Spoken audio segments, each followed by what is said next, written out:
Hello and welcome to TeamKnack's Week 3 video walkthrough. Alright, we're going to begin by opening up our build here. So one of the biggest things we were working on was the save load implementation. That was one of the things we started, but we had some issues with.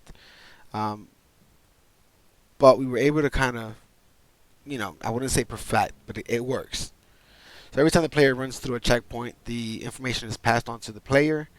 A level manager, and from the level manager is passed on to the game controller. So the game controller is what we've implemented now.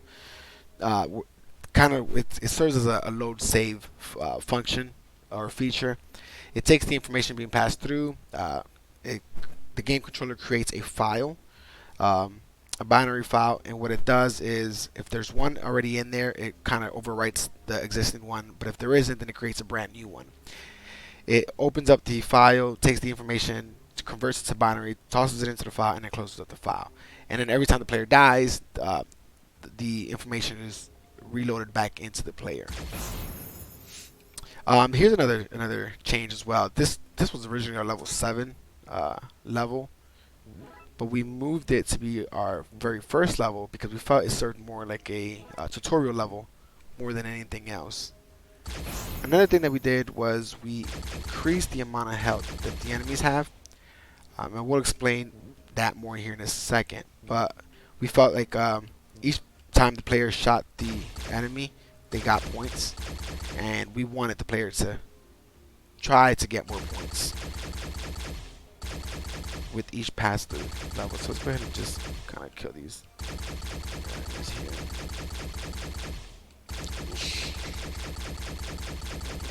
Ouch.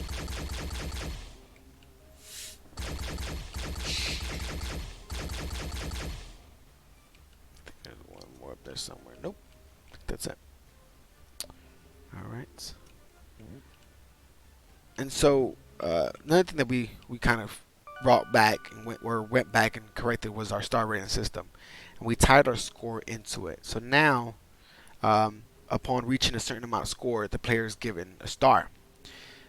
This worked before with different objectives. It really, the way we had it set up before and now, it gave the player the stars. The problem was that the stars weren't being recorded, and whenever the player would go back to the level hub, there was no way for them to see how many stars they accomplished per level.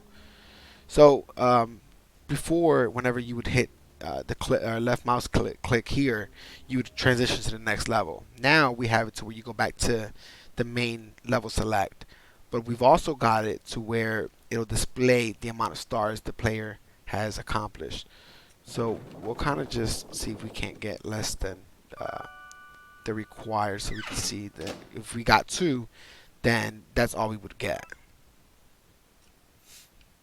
So I'll avoid shooting enemies, since that kind of gives us more points. We don't want that right now. We still haven't gotten the weapon functional with the animation yet because we've been too busy with everything else. Another thing we've implemented, which I'll show you here in a minute, with that feature. But we did change how the doors function. So now we have 8 treasures. Before, you would have a set amount. It would tell you, all right, so right here, 8 treasures needed to open door. As long as you had 8, you could go back into it, or you would go into it. But now, as you use the door, it consumes the 8 treasures, or should have at least anyway. But that's the idea. It might have just been set to 6. So maybe the door and the word weren't matching, but it does consume. So that's kind of what we want to happen. And that way it prevents the player from being able to go back. So whenever they die and spawn at this checkpoint, we don't want the player to be able to just go back and keep, farming the treasures.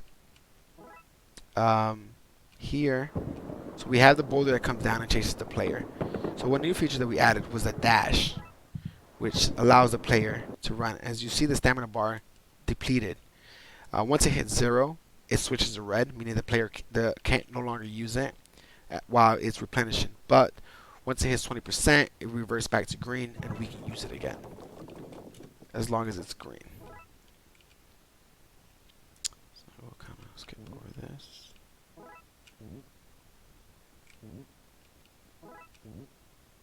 Just kind of need one more. Okay. Try not to get 10,000 points so that we can demonstrate that if you win two, then that's all you would get. Ooh, don't want to die.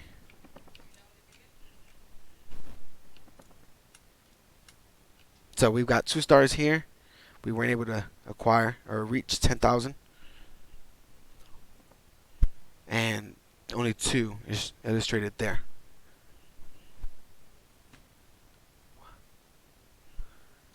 So we'll go to level 3.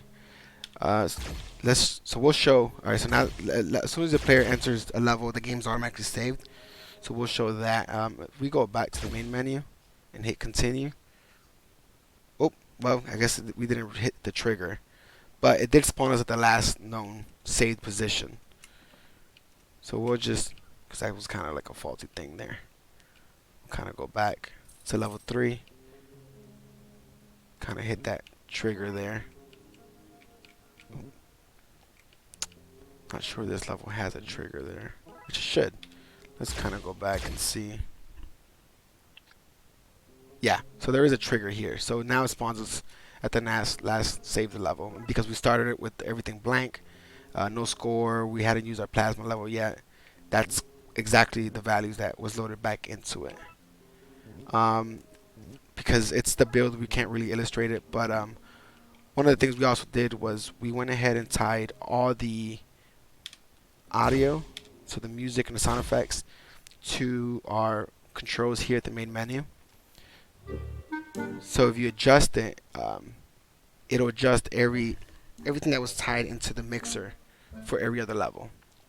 So all the music was tied into obviously the volume control and all the audio effects, such as the plasma rifle, the boulders, the enemies, anything that isn't music tied into here, into our sound effects bar. So if we lower this down and play through the game, we shouldn't be able to hear anything. But if we bring it all the way up, you'll be able to hear it even louder.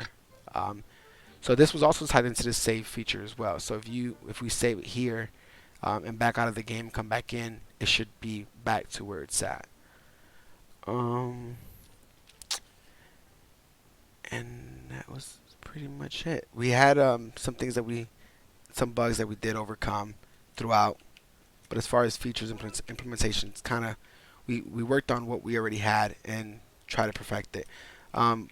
We're working on the enemies still to try to give them better functionality. So like when the player comes into a certain radius, they'll chase the player. The boss level, we're also working on implementing some new features with that as well. But as far as everything else goes, that's all we've got so far. So yeah, well, thank you for watching TeamKnack's video 3 video or week walkthrough. Thank you.